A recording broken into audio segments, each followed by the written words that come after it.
Bir-birinə çəkisi nəzərə alınmayan, uzanmayan iplə bağlanmış cisimlər səthə paralel yönəlmiş 60 Newton qüvvənin təsiri ilə 4 metr bölü saniyə sürətlə üfüqi səthdə düz xətlə bərabər sürətlə hərəkət etdirilir.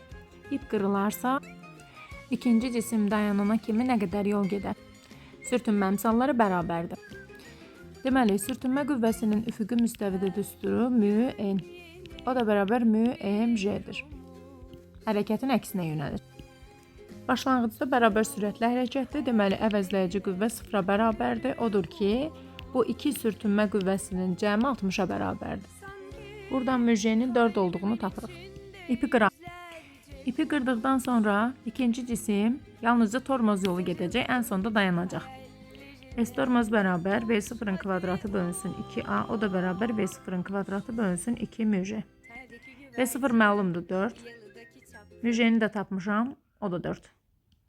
16 bölünsün 8, alınacaq 2 metr.